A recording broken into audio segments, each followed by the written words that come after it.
18 তাৰিখে আমাৰ নগাঁও আইন মহাবিদ্যালয়ৰ ছাত্ৰ সমাজৰ ফালৰ পৰা আমি 324 ছিগনেটাৰিজ আছোঁ আউট অফ 430 ষ্টুডেণ্টছ। আমি মেজৰিটি ষ্টুডেণ্টছে এখন মেমৰেণ্ডাম পাছ কৰিছিলোঁ, আমাৰ কৰ্তৃপক্ষলৈ আমি আগবঢ়াইছিলোঁ। আৰু সেই মেমৰেণ্ডামখন আগবঢ়োৱা আগৰ পৰাই আচলতে আমি কিছুমান হাৰাশাস্তি ভুগিব লগা হৈছে। বাহিৰা মানুহে আউটছাইডাৰে আমাক থ্ৰেটেন কৰিছে। যেন ধৰক মেমৰেণ্ডামখন যদি ছাবমিট হয় হাৰ মূৰ ভাঙি দিয়া হ'ব, তাৰপিছত কোনোবাই চোঁচৰাই আনিব, এনেকুৱা বহুতো হাৰাশাস্তি আমি মেমৰেণ্ডামখন ছাবমিট কৰা আগৰ পৰাই পাই আছোঁ। আচলতে কথাটো এইটো যে এই মেমৰেণ্ডামখনত কিছুমান এনেকুৱা বস্তু আছে কিছুমান মানুহে মানি ল'ব বিচৰা নাই, বিশেষকৈ যিটো ইলেকশ্যনৰ কথা। আজি নগাঁও আইন মহাবিদ্যালয়ত আমাৰ চিলেকশ্যন পদ্ধতিত ইউনিয়ন এখন গঠন হয়, যিটো একদম অগণতান্ত্ৰিক। আৰু আমি নগাঁও আইন মহাবিদ্যালয়ৰ ছাত্ৰ সমাজে কেতিয়াও মানি নলওঁ অগণতান্ত্ৰিক পদ্ধতি এটাত য'ত ষ্টুডেণ্টছৰ কোনো ইনভলভমেণ্ট নাই, ষ্টুডেণ্টছৰ কোনো ফিডবেক লোৱা নহয়। এতিয়া কথাটো হ'ল এইটো যে আমি মহাবিদ্যালয়ত আমি জনামতে 2017 চনত আমাৰ প্ৰাক্তন সাধাৰণ সম্পাদক সুৰুজ ফুকন দাই এই কথাষাৰ এবাৰ উত্থাপন কৰিছিলে আমাৰ কলেজ কৰ্তৃপক্ষৰ ওচৰত। আৰু তেওঁৰ দাবী অনুসৰি এটা ইলেকশ্যন গাইডলাইনছ এখন নগাঁও ল কলেজৰ ইলেকশ্যন গাইডলাইনছ এখন আছে, সেইখন যদি তেওঁলোকে প্ৰিপেয়াৰ কৰি ফ্ৰেম কৰি দিয়ে সেই গাইডলাইনছখন ইমপ্লিমেণ্ট কৰিব পাৰে। কিন্তু এতিয়া কথাটো হ'ল আজি অত বছৰে এই গাইডলাইনছখনৰ কথা যে এনেকুৱা এখন গাইডলাইনছ যে আমাৰ মহাবিদ্যালয়ত আছে সেইটো কনচিল কৰা হৈছে।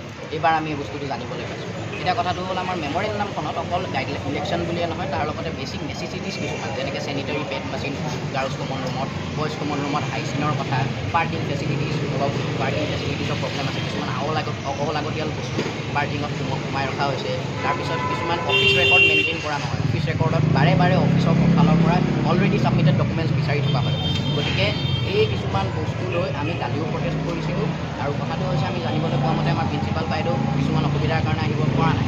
এতিয়া কথাটো হ'ল এই মেমৰেণ্ডামৰ এটা কপি আমি এডভাইজৰী কমিটিকো দিছোঁ, আমাৰ নগাঁও আইন মহাবিদ্যালয়ৰ যিখন এডভাইজৰী কমিটি আছে এডভাইজৰী কমিটিকো দিছোঁ, আৰু এটা কমিটি আমি গভাৰ্ণিং বডিত দিছোঁ। এতিয়া আমি জানো যে গভাৰ্ণিং বডিৰ তাত এক্সেলিউট পাৱাৰ আছে, এডভাইজৰী কমিটিৰ তাত এক্সেলিউট পাৱাৰ আছে, ইণ্ডিপেণ্ডেণ্ট বডি হয় দুটা। গতিকে যিহেতু বাইদেউ আহিব পৰা নাই, গভাৰ্ণিং বডিৰ ফালৰ পৰা তেওঁলোকে গমো পাইছে আজি যে আমি প্ৰটেষ্টত বহিছোঁ, আজি এসপ্তাহ হ'ল যে আমি মেমৰেণ্ডাম এখন দিছোঁ।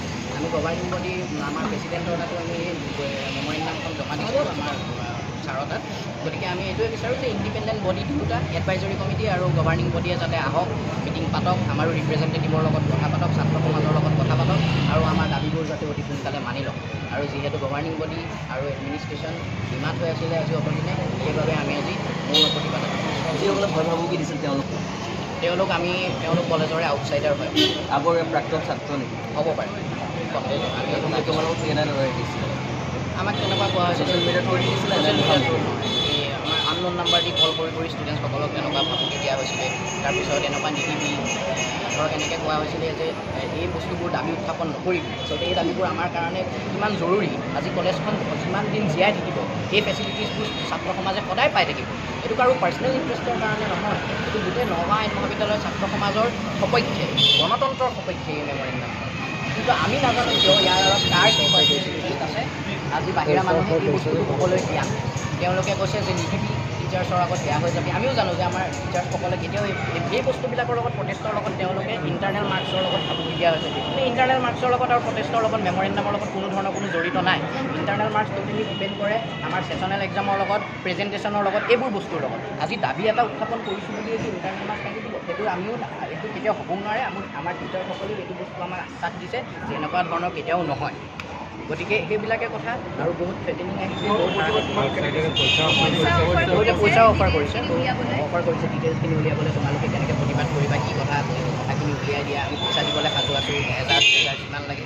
গতিকে এটা বহুত মানে আমি বিচাৰিব নলগা এটা পৰিস্থিতি হৈ আছে। আমাৰ ছাত্ৰ সমাজে আমি বিচাৰিছোঁ যাতে আমাৰ দাবীবোৰ অতি সোনকালে তেওঁলোকে মানি লওক। গভাৰ্ণিং বাইদেউ যেতিয়া যিহেতু আহিব নোৱাৰে, গভাৰ্ণিং বডি আৰু এডভাইজৰী কমিটিয়ে পাতি এই বস্তু সোনকালে আমি এটা চলিউশ্যন বিচাৰিছোঁ। No solution, no rest, no justice, no rest.